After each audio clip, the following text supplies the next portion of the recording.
So if you are a business owner, you're self-employed, how do you create work-life balance? How do I do that personally? That's what I'm going to talk about in this video because I think it is an important topic.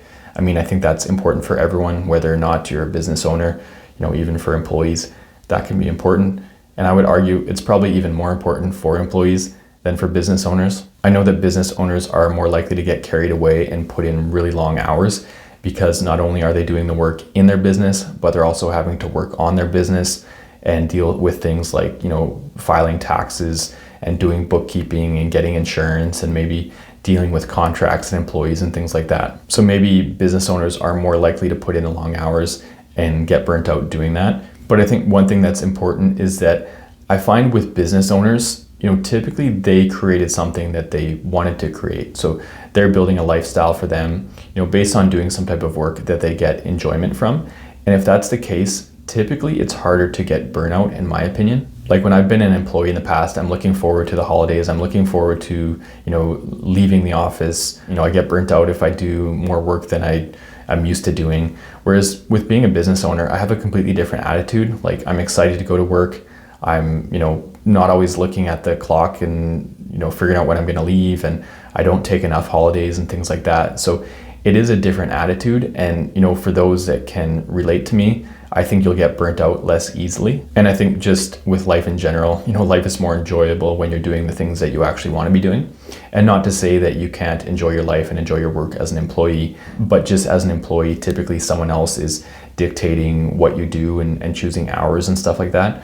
Whereas with self-employed individuals, business owners, they're the ones that created that situation for themselves. So if they're really that unhappy with it, they should be able to, change it a little bit more easily than if you're an employee, especially without leaving your job. But anyways, it still is important for a business owner or a self-employed individual to have work-life balance. So I'm just going to discuss some ideas and how I feel like I achieve this. So I'm just going to discuss some ideas and how I achieve this in my personal life as a business owner. So one thing I like to do is restrict client meetings to certain times. For me personally, I keep those to your basic business hours, like 9 to 5 or whatever, 9:30 to 4:30 is when I restrict client meetings to, and that's just Monday to Friday.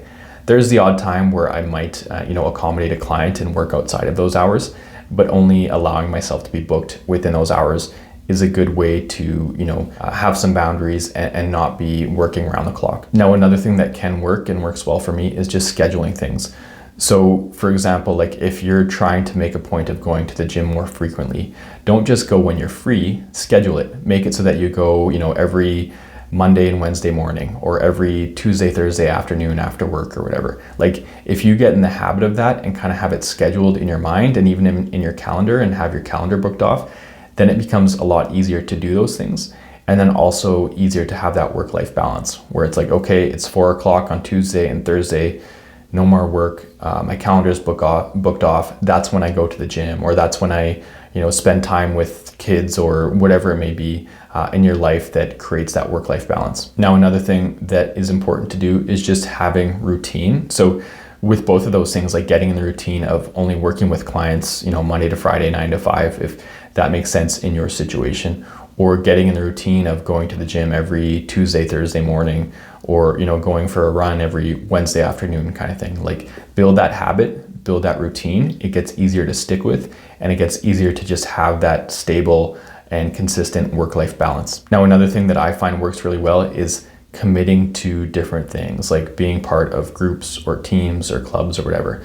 Because if I have a volleyball game every Tuesday night at 7, or I have basketball every Wednesday at 8, or I'm taking some type of, Spanish class or something every Sunday afternoon, like because you commit to that and because it's very scheduled and because there's other people showing up, that makes it easier to, I think, be accountable and actually show up to those things because they are scheduled. I find that if I don't sign up for those things, then in my free time, I kind of just, sit at home and, I don't do anything too productive or too social.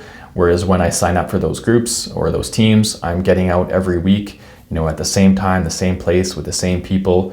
I'm exercising, I'm socializing, I'm, getting out of my home or getting out of my office. So I think that's a really important method that can be very valuable. And again, works really well for me, is just joining clubs, joining teams, and being really consistent with that. So I think everyone is different in terms of what work-life balance looks like for them and the types of interests and hobbies and activities they want to be doing in their free time. But hopefully this video was useful and gave you some ideas as to how you can better achieve work-life balance.